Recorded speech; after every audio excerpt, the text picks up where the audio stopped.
Good evening. Welcome to another edition of the Gersnet Podcast, the independent Rangers podcast by fans for fans, where all the content is absolutely free. Coming to you in association with Forrest Precision Engineering.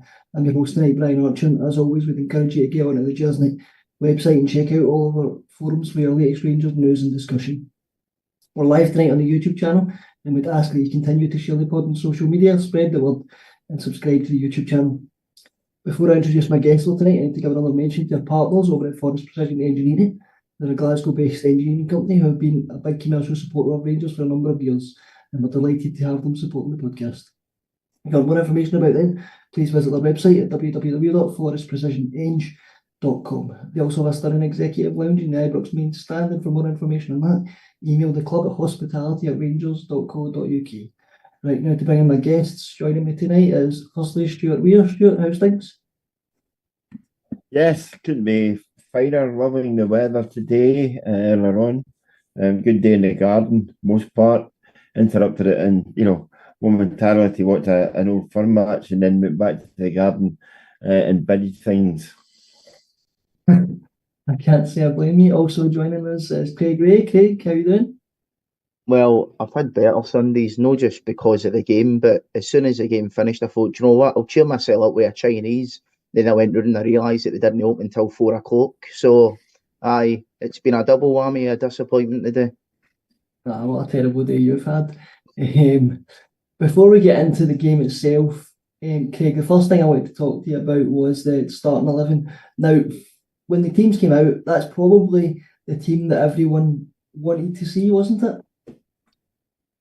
Probably, and I think that's part of the wider issue as well. We did have a kind of wee bit of a discussion in the chat earlier about, Lawrence or Diamande, and I could see an argument for both, because although Lawrence hasn't done well in these fixtures, he has been on a decent run of form, and I always tend to go with a sense of play the team that's in form, play your game rather than focus too much on the opposition. But I was pretty pleased on paper when he picked the team. I think Sterling and Barron have worked well in the past, and I thought they would have worked well again today. And I thought Deal would have worked well in that number 10 position. And how wrong was I and everybody else thinking that, eh? Absolutely. Stuart, I thought we actually started the game well enough. We seemed to be pressing them high up, but as soon as they cut through us once, the disallowed goal, we absolutely crumbled. And for me, that's a sign of a weak mentality. Well, I mean, how many Old Firm games and how many seasons have we been saying or writing or broadcasting? Rangers started the game well and then suddenly lost a goal. It's almost as if the game plan is based around the first 10 minutes. They get that right. Obviously, they're working to instructions. And then they don't seem to have a plan B of what happens after the first 10 or 15 minutes. And lo and behold, Celtic got up the pitch and score. It wasn't, Rangers, they could have scored early on. The fact of the matter is, it's almost like the same old movie you're watching again, over and over and over, without, trying to use the phrase Groundhog Day springs to mind. That you've seen all of this before, you know what's going to happen, and lo and behold, it does happen. And you have to ask questions, why does it continue to happen? Yeah, absolutely. Craig, without going into both goals individually, because they both come from us giving the ball away cheaply, but Jack Butland's got to look at his own part in those goals, because he should be doing better for both of the first two goals, shouldn't he? Butland was honking today. He's been terrible since February, March. I don't know what's going on with him, to be honest. Big moments, big games, he's letting us down, and when it's him that's letting you down in the big moments, that's when you know that there's a real problem.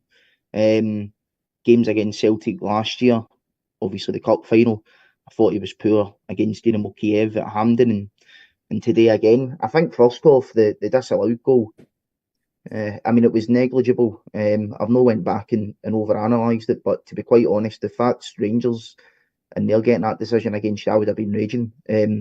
So I thought we got away with one. But then from that, it's supposed to be us that kind of takes the initiative from that. You kind of need to go, right, wait a minute, we've started the game well here. We've not conceded after a couple of minutes. They've just had a goal that probably should have stood, be disallowed. Maybe luck's on our side today. Try and use that and go with it. Just never done it. Within, 3-4 minutes or something like that, concede the first goal.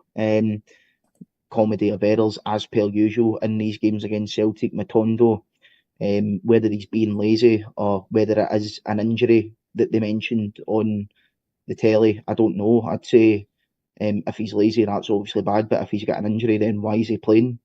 Because we can't have passengers in these types of games and people that don't track their men. Ball across, simple, usual goal that Celtic always score against us. Then the second one, Connor Barron, does he give the ball away? I'd say it's more the fact of Cherny not being alert enough and not running to the ball fast enough. They break out from it. Proper, who I thought was terrible, doesn't close Kyogo down enough. And then he's just passed the ball into the net for about 25-30 yards out. And, Butland's literally staring at it for a good 5 or 6 seconds. And he doesn't actually move until the very last second. And it's a clever finish because I think Kyogo can see what Butland's doing, but my issue with Butland is he's always, these goals at his left-hand side, he always seems to concede them on that side. He's either too far centre or he's too far to the other side, and he was awful today, and there's got to be serious questions asked about him now as well, which is a real major red flag. Stuart, the most galling thing, goals aside, for me was the absolute lack of leadership or fight in that team. When Celtic score the goal that's disallowed, there's nobody in that team that's saying to the rest of the team, right, that's a warning shot. Let's regroup, let's keep it tight for the next 10-15 minutes. You do this, you come here, let's, close the back door. There's nobody doing any of that. They're all just kind of looking at each other and not knowing really what to do. I would agree with that. I think, having, watched football in general for a great many years, but particularly Rangers, I think your captain has got to stand up here. I mean, you should have a team, and you would like to have a team full of captains, and there's this one guy that wears the armband, and everybody else knows their job and is willing to have a say if anything untoward happens or anything goes wrong. But if you're a captain of a football team, you have to do 2 things. 1, make sure your own game is sound. And 2, in doing that, make sure other players play to their level or excel themselves. And when you have a captain who hides, and I'll say that, and I've seen it so often, you really do wonder, where is the leadership in that team? There's no leadership coming from other people. You go back several years ago, and you had a Rangers side where you were fortunate to have absolute leaders on the pitch like, David Weir and Davis, Lafferty. Other guys would take responsibility as well to give their teammates a G up, or if somebody wasn't doing their job, they would tell them. After that near miss, and I agree with Craig, if that had been your team, you'd have felt aggrieved because there wasn't very much in it.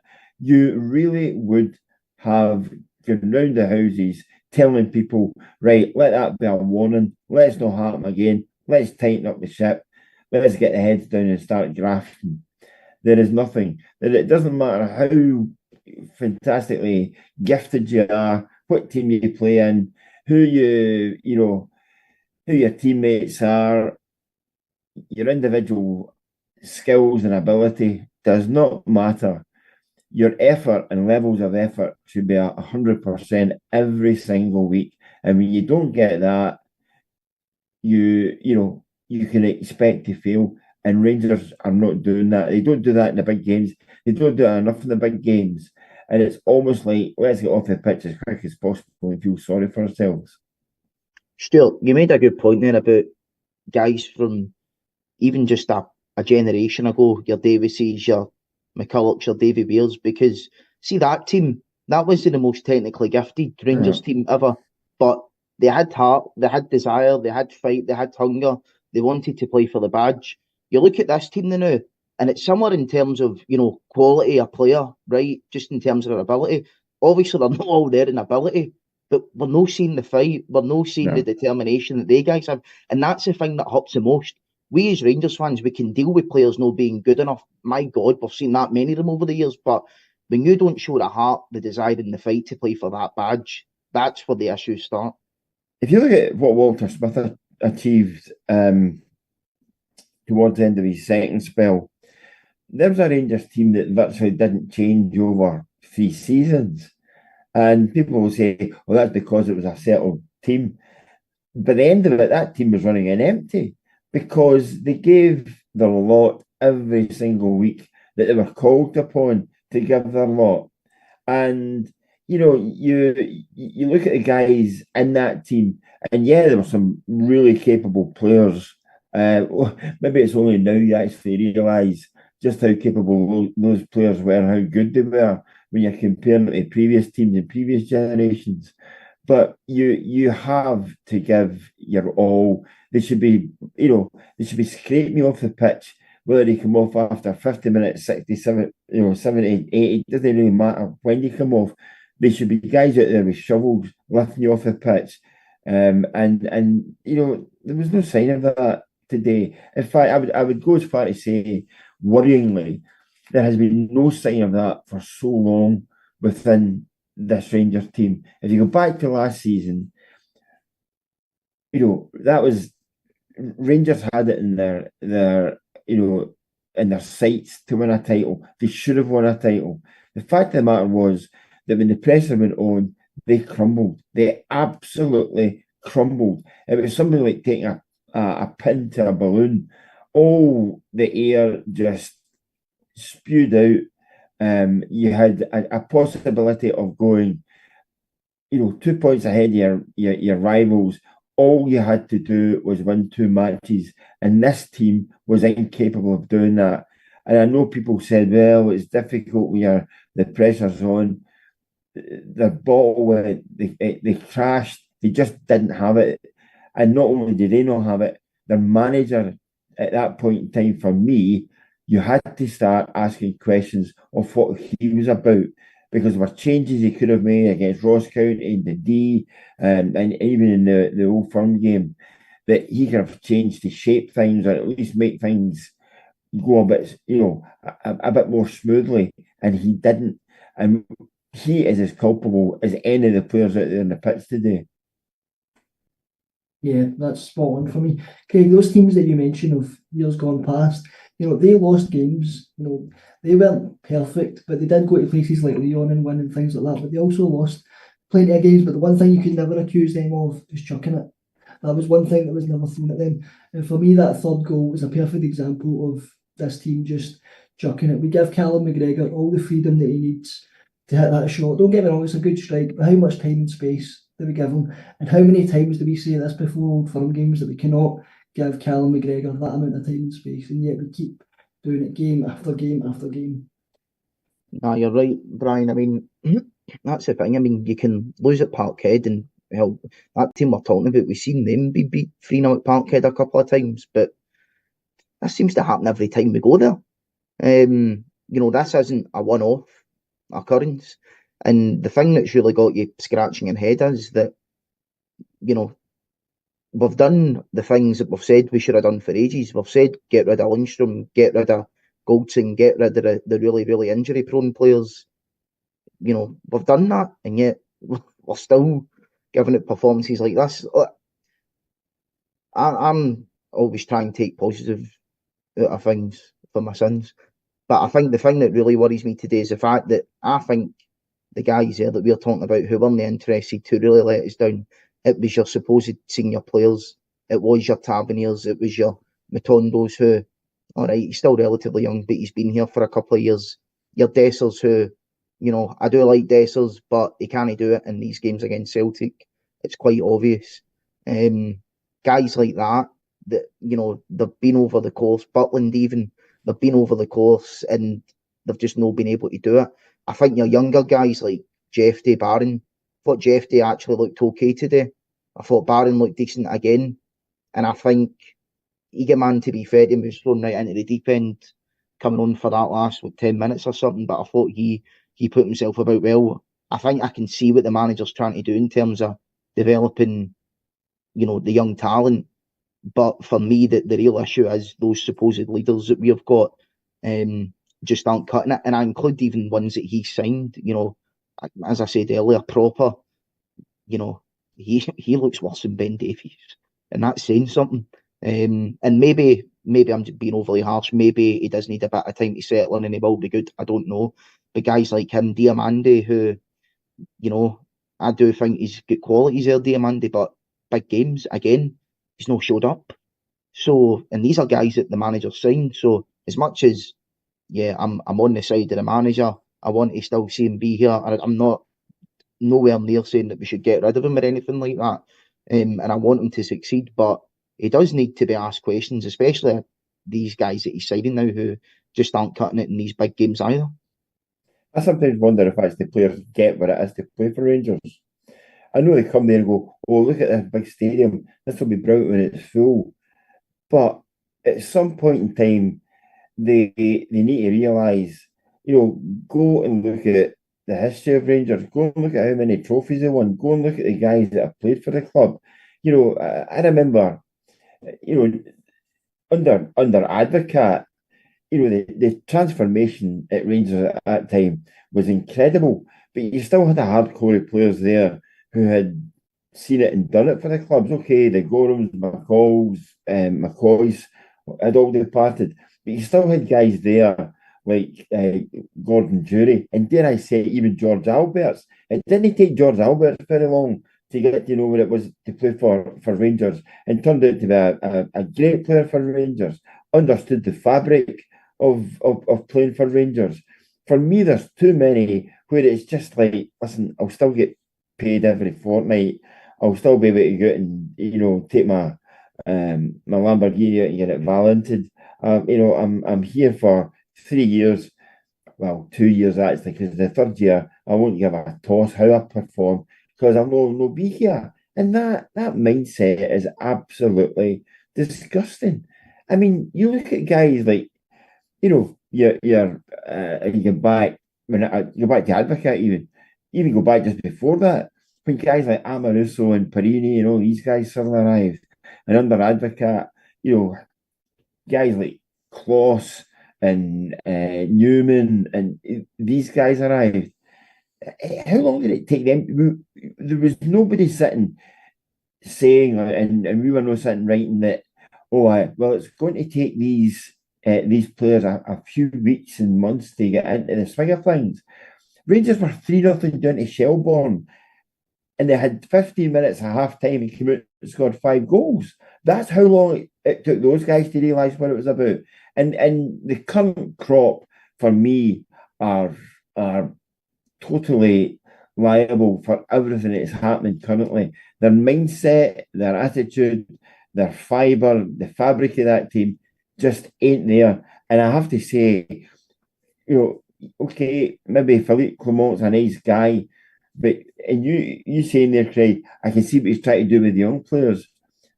I cannot see what he's trying to do with that team.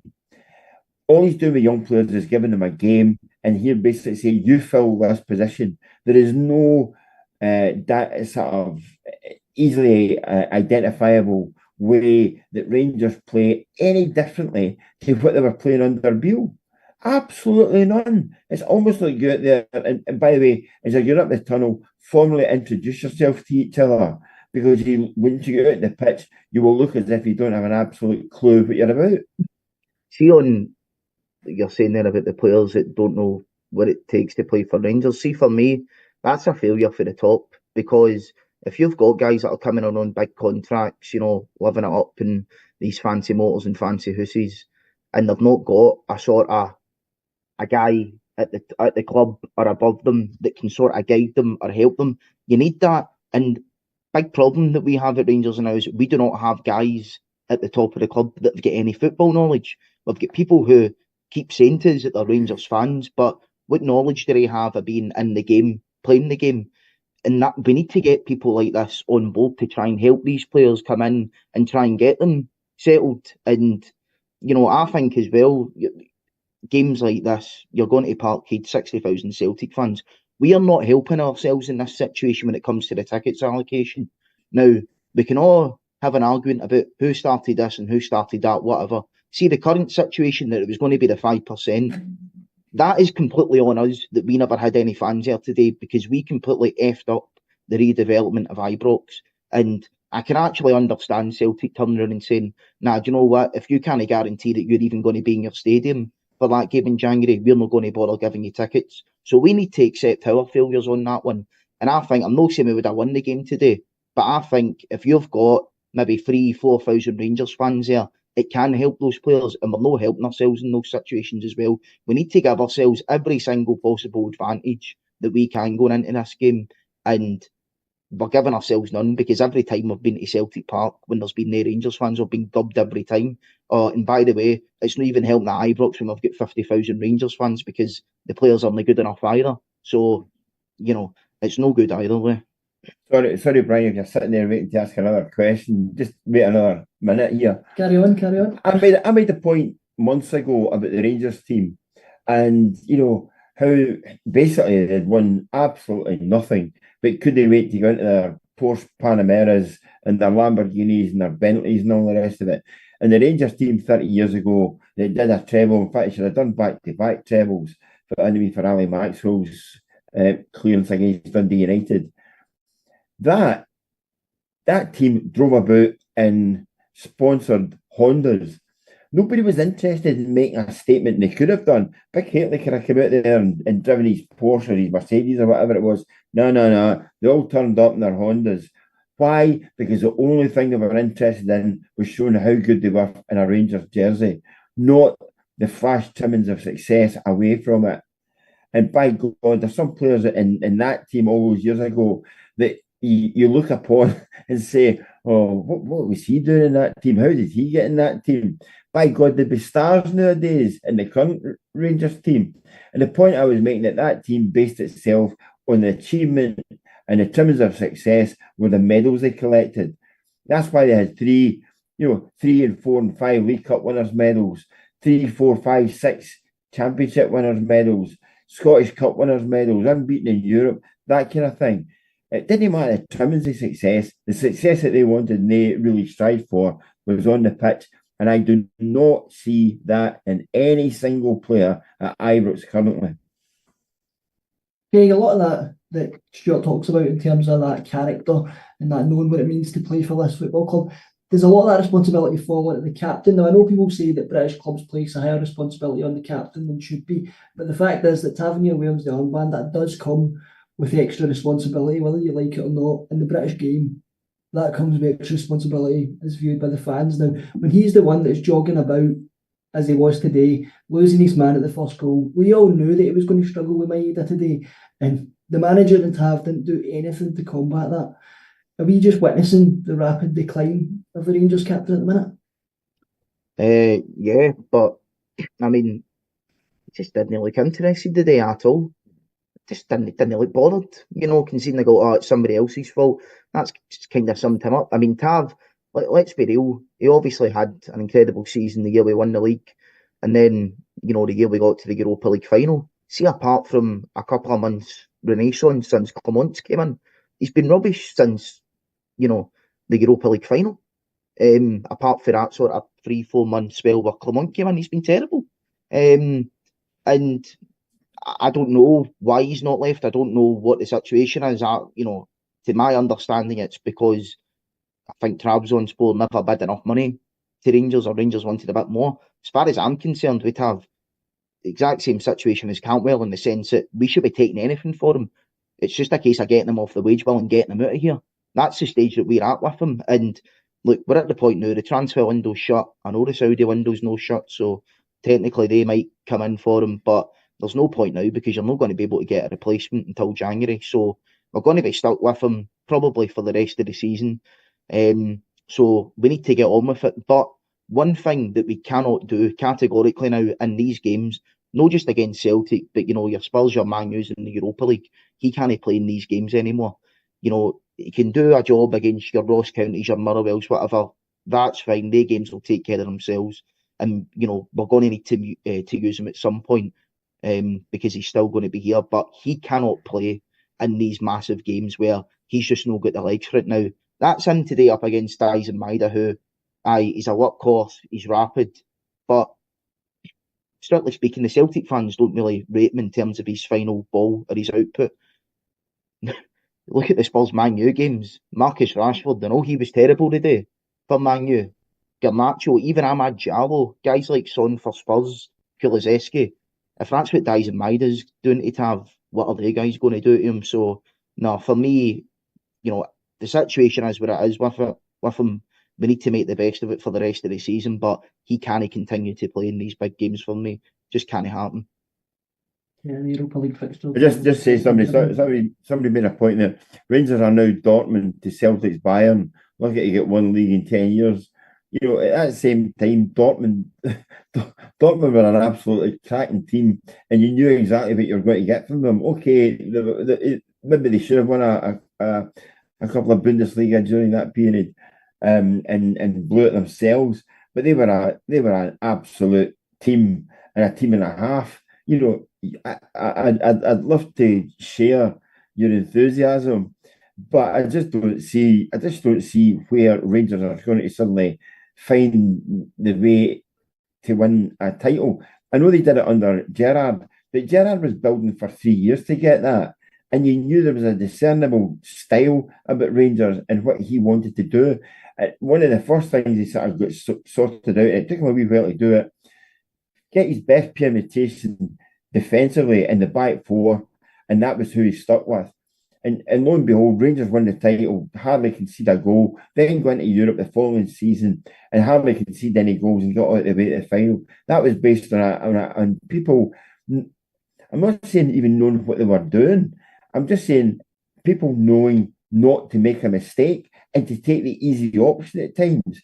Currently, it's almost like they've been programmed. Here, you need to make a pass to this guy because he then takes play further up. And you need to make a pass to this guy, and then he'll take play another 10 yards forward. And then we'll take play another 10 yards forward, and then it'll all stop because we don't have anybody up front that can hold the ball, or it plays as if he's playing with a helium-filled balloon. There might be a few helium-filled balloons actually playing in that team at the same time. But you're looking for guys to do the simple things and do the things they've been signed to do and do the things that they need to be entrusted to do. And if that means holding the ball up, that's what you do. The people getting shouted and they cried and, laughed at for what they did for Rangers in the not too distant past. But by God, some of those players now look like Gabriel Batistuta compared to what Rangers have got in attack just now.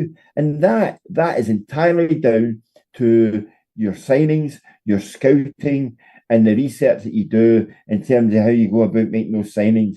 And I have to say, I don't care how many plaudits they get or where they've been or where they are now.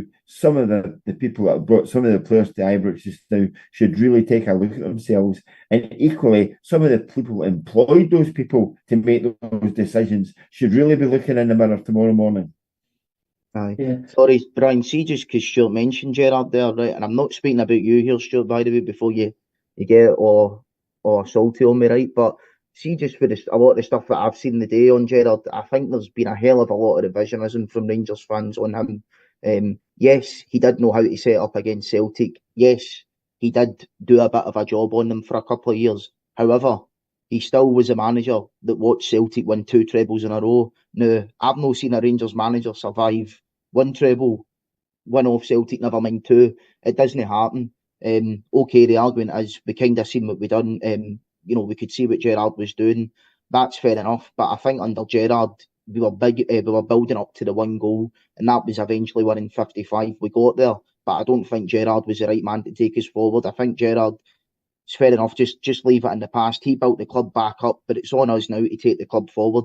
The issue is we haven't took the club forward after him. And I know people say, we should have done this and that after we won the league, which is fair enough.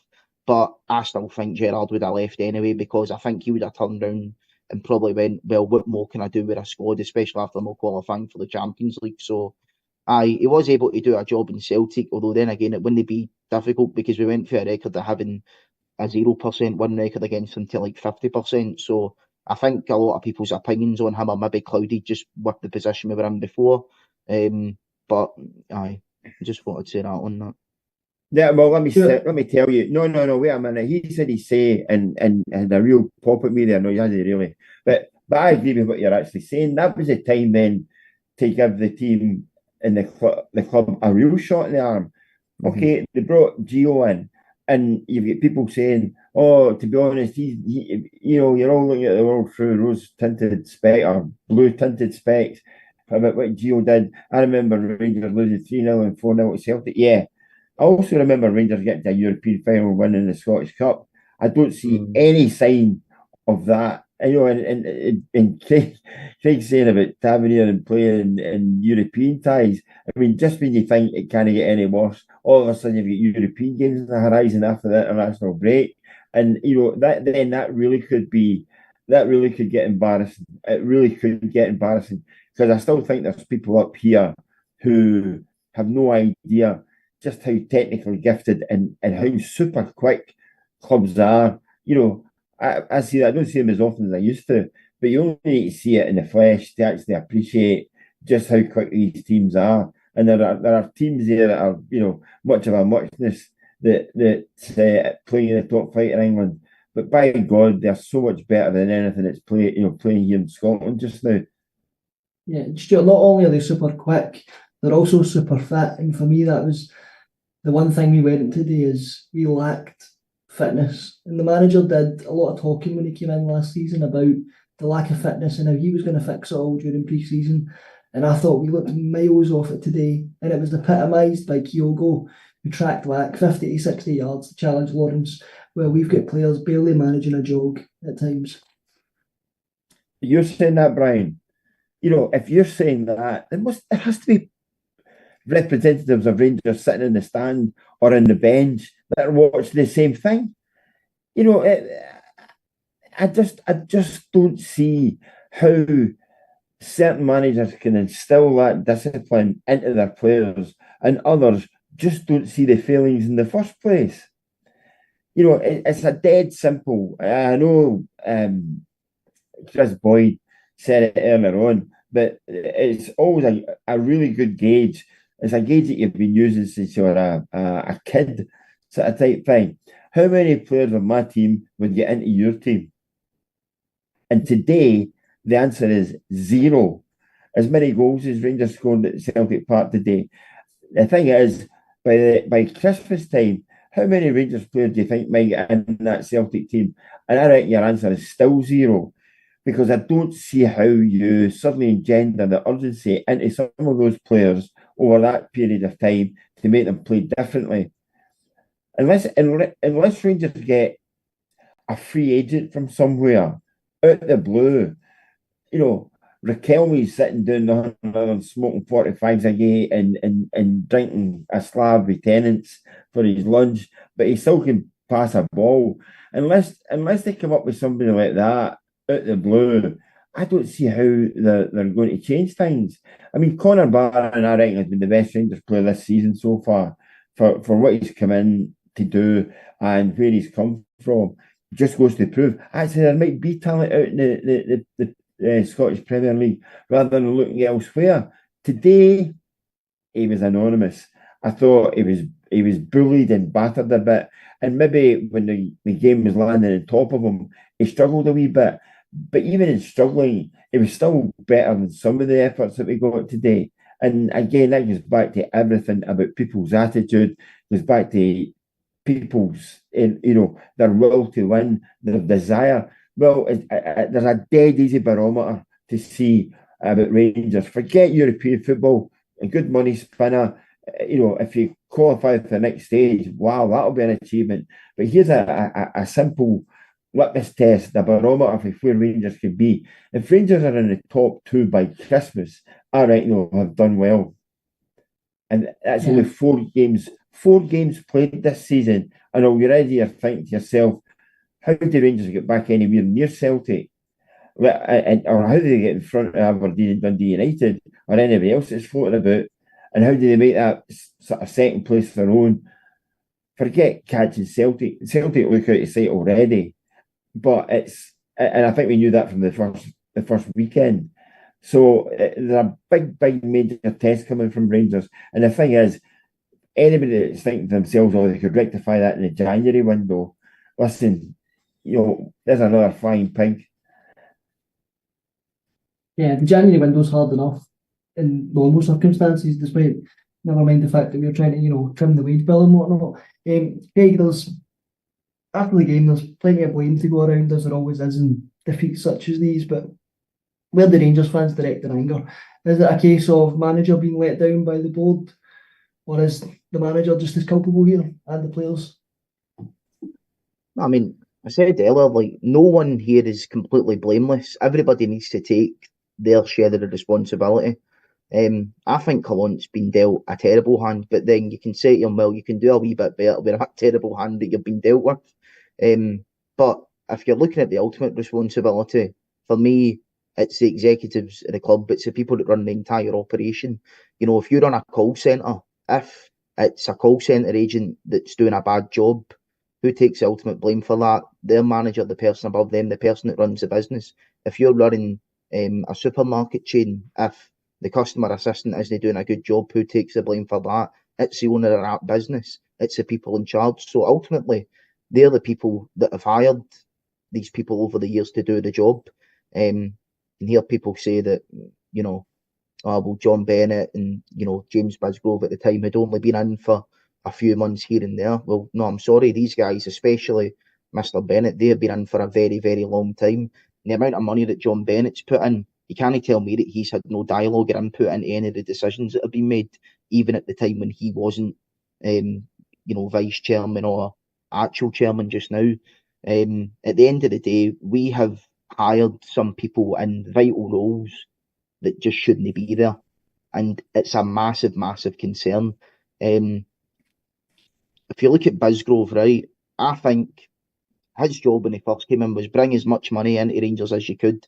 And to be fair to him, he did. But why did it take us 4 years to hire somebody like that? Then he moves on to a higher up position. That obviously didn't work out, and he moves on. But no just that, you're looking at directors of football and guys like that, people like Mark Allen, then Ross Wilson, a complete and utter failure. We hope the guys that we've got in now are going to do the job, but then it's like the same people have made these strategic decisions over the last 9 years, and it hasn't worked out. The issue that I've got with now with these guys at the top is that we keep saying, oh, we're going to do better, we're going to do this, we're going to do that. I'm sorry, you were saying that 4, 5, 6, 7 years ago. There needs to come a time where we go, right, wait a minute, this isn't working out, and something needs to happen. Now, that's the issue. I don't know what the next steps are, because fans will shout, sack the board, this, that, and the next thing. You can't just sack a board, okay? It doesn't work like that. For me, the people, when they took over this club in 2015, their remit should have been, we'll get the club back up to a decent enough level. We're the top dogs in Scotland again. We're running on a good financial keel where we're self-sufficient, and then we will try and sell it on to different people who have got higher ambitions than us and can actually take the club forward.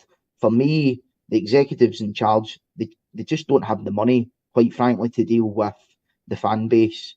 And the issue that I've got with them now is I think they're outstaying their welcome. I think if you look at even the news last week of potential takeovers from America, which obviously turned out to be a lot of nonsense, most fans were clinging on to that and going, oh, aye, we need that. And they're not even investigating who it is, the people that are supposedly wanting to take over. That's the position that we're in as fans now, where we're looking at any outward investment and we're saying, aye, just bring it in, because we're that desperate. We're that desperate for a change. And something needs to happen. And I'm just really, really concerned about the direction in which the club's going from the top. I don't think we're hiring the right people for the main positions. I think if the rumours are to be true, the vice chairman of St Mirren's going to come in as the CEO. I'm sorry, nothing personal against the guy, but he shouldn't be the Rangers CEO coming directly for the St Mirren vice chairman. I'm sorry. it's just another farce that we've gotten ourselves in, to be quite frank, and we need to try and find a solution. What that solution is, though, I don't know, and that's the issue, really. How do we move on? We don't know. Can I come in here in that kind of point? If you are a hirer and a firer and a decision maker at Ibrox, whatever your title is, but being on the board at Rangers just now, I would have to say that, yeah, you can put a lot of trust in the manager, and maybe you don't want to rock the boat because, after all, he was your appointment. But there has to be a bit of explaining that goes on as to why somebody who performed the way he did last season ends up in getting a new deal and a new contract out of what he actually physically did with that team. You've also, did that League Cup one come far, too early? I don't know. But somebody somewhere made that decision. The other thing, if you're sitting on high, looking at the team's performance and what the manager did and didn't do, is listen to his post-match comments. Now, if you listen to that, you would think, actually, Rangers were unlucky today. They were bang in that game. You look at the stats. The stats back up everything that the manager is basically saying.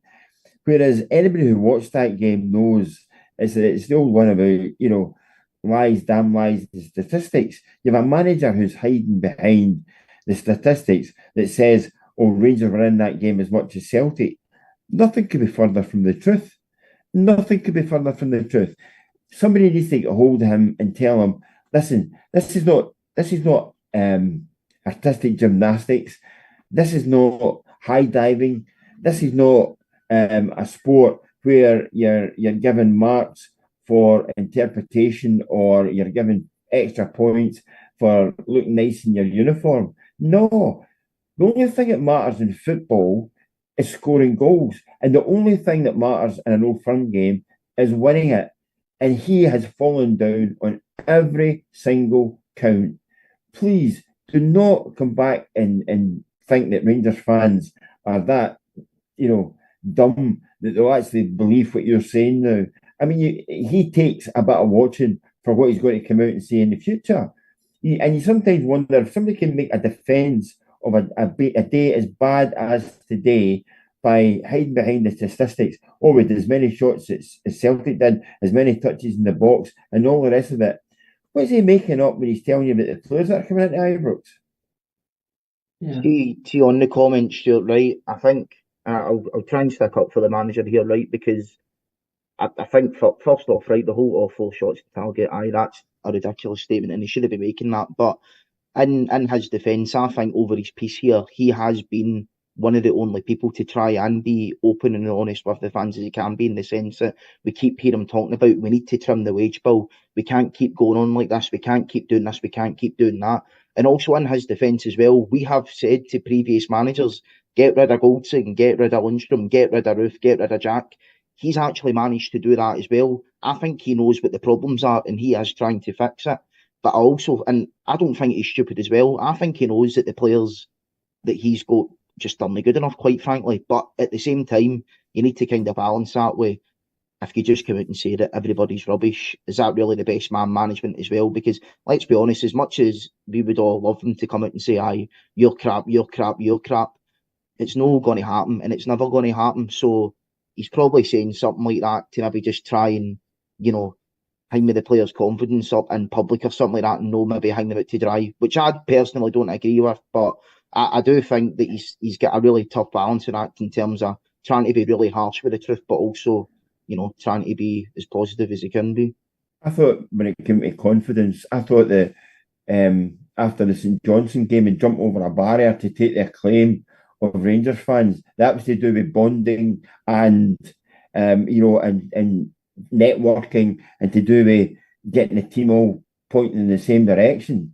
That really worked, didn't it? Instead of that, 2 weeks later, you're looking absolutely churlish and foolish about going anywhere near your fans. Get up the tunnel, you've done your job, well done, plan for the next game. don't wait until 2 weeks later and turn in your, what might be your worst performance of the season. In fact, there might be a few more worst performances to come, given what Rangers are doing just now. But I just ain't buying that one about the manager. I know he cannot shop at Fortnum and Mason's now. He's in Poundland, and even then he's sitting outside Poundland with his cap, hoping for somebody to throw some change in so he can go and get a coffee. I know it's difficult. I know Rangers are broke.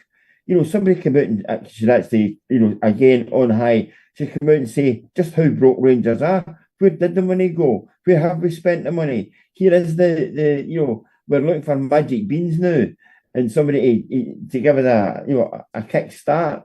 Maybe the levels of honesty haven't quite been as honest as they should have been. But in terms of Clement and what he's actually doing, he's bringing players in to fill positions. There is no sign whatsoever that the players that he has brought in are better than the ones that Rangers have let go. I know why they've let him go, but see when they show the record books and they show cup wins, League Cup wins, league title wins, nobody prints a bank balance next to it. You can be the richest club in the world. If you win nothing, you've just got to be considered the same as all the other duds and also-rans. Craig, I get what you were saying about the manager and the balancing act he's got with the comments they come with, but for me, he's kind of getting into the realms of trying to tell the fans that the game they've just watched isn't the game that they've just watched. And for me, when a manager gets into that kind of territory, it only usually goes one way. And I'm not sitting here saying that I want another change in October, November. I don't think that's healthy, but I am saying that I've got real concerns about the manager, and those post-match comments just add to it, to be honest. I mean, I know what you mean. I'm not going to say to any fan that does have concerns over the comments that, you shouldn't have concerns or everything's rosy, because it isn't. I'm just trying to offer up an alternative opinion here. I do think going forward, I think he is the right man to go forward. And for me, mostly as well, what is the alternative, right? Because we can say, all right, sack him, we'll get him out, blah, blah, blah. Who do we bring in, right? Because, right, if you look at the potential candidates now, on paper, and I stress on paper only, right? Clement is exactly the type of manager that Rangers should have been going for. He's a guy that's won leagues in Belgium, similar, in fact, better standard of league than Scotland. He's managed in France, supposed to be forward-thinking, progressive, blah, blah, blah, blah, blah. He's done well in Europe as well with Bruges. So on paper, he's the type of appointment that we should be making.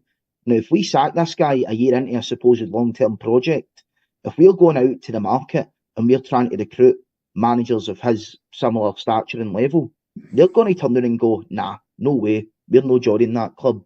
You've sacked 3 managers in 3 years. The one manager that took you to a European final, you got rid of him. You got rid of another manager that, he did win a cup. No, we're not taking that job. And then if you look at the other options, Craig Stewart spoke about Poundland. Might be the bins of Poundland that we're stretching in for a new manager if we get rid of Clement. I think people are talking about Derek McInnes, a guy who's sitting with bottom of the league now with Kilmarnock. Come on, this is, at the end of the day, I think the manager's invested in this project. I think he's the right man to take the club forward on the pitch. I also think that the alternatives, if we do get rid of him or if he decides to leave, which I think could be a distinct possibility, given the way that I think he's been dealt a really, really bad hand in the transfer window, the alternatives are far, far, far worse for me, I think. Now, the international break couldn't have come at a better time. Aye. Next game up after that, 15th of September versus Dundee United. Now, that Dundee United game, that could be pivotal for everything at Rangers. Could be pivotal for the league season, could be pivotal for the manager. Against Dundee United, 5 games into the season. What have you been doing during the summer? Apart from again, and I'll go back to it, and I'll go back to it time and time again. Every Rangers fan out there knows the consequences of spending money that you don't have. Everybody knows that. But at some point in time, you have to have a strategy that means you bring in players, first of all, that are of a decent standard. Secondly, that will accept what you are offering them and what maybe want to play for a club at Rangers. And thirdly, you have to bring in players that you can piece together into a framework or fabric that you have already laid out there. I don't see the latter one with Clement at all. We're still paying absolute fortunes for some of the players that are coming in. And it would amaze some of the. I mean, everybody's going, well, I'm glad to get him off the books. He was on 27 grand a week. Aye, get somebody out the door for 27 grand a week, then bring in somebody who's on 23 grand a week. Where is the saving in that? You're just going for a political post and probably losing a better player. So the whole thing just now is they've got a fortnight where they're away on international duty. In fact, there'll not be that many of them away on international duty now because there's not that many internationals at Rangers. So get them in again after 4 days. You don't need a break, and get them in and actually get them on the training pitch and sort out some of your ills and some of your woes. And if that means, oh, we're no fit, you're not going to build your fitness up in a week, but you can do something about actually how you use your energy.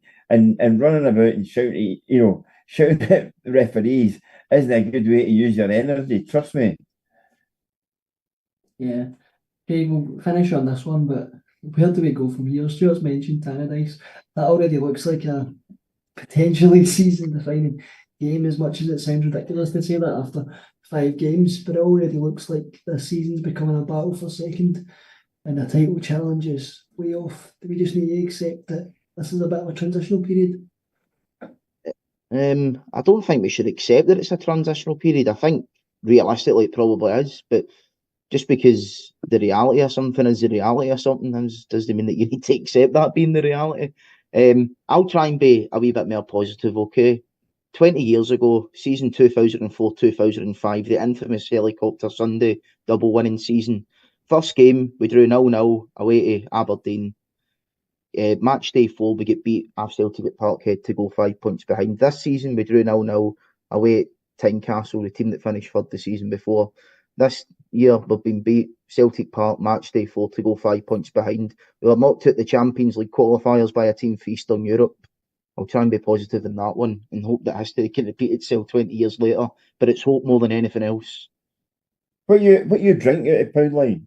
Seriously, you're on the thinners. This is just cranberry juice for once. You're on the. Is that for your cystitis? Because you're talking pish. Is that? I mean, in all seriousness, is it? I can see drawing parallels with what happened previously. I would have to say that team back then. How many? Here's a question for you. How many of that of the current team would get into that 2005 team? Oh, none. There are people in that team round about that time with McLeish, like Namucci. Namucci would look like Lothar Matthäus just now in that team compared to what Rangers have got currently. And I just think there's been a sliding of the standard of player at Ibrox for so long. And somebody on the chat here on YouTube saying, yeah, people are waking up to Tavernier. No. Trust me, I had a big West. You've always been awake. I had a big West Box repeater alarm clock. Don't let the free kicks and the corners and the penalties and the goals deceive you. The guy cannot play defensively. And then if you cannot play as a defender and do your job there, you are the weakest link. And again, he's maybe there, and he should not. And again, I'll go back to the first point I made. He should not be captain. He should not be. You need to set an example, and he does not. He hides too many times. You don't get handed the captaincy, or maybe you do at Ibrox.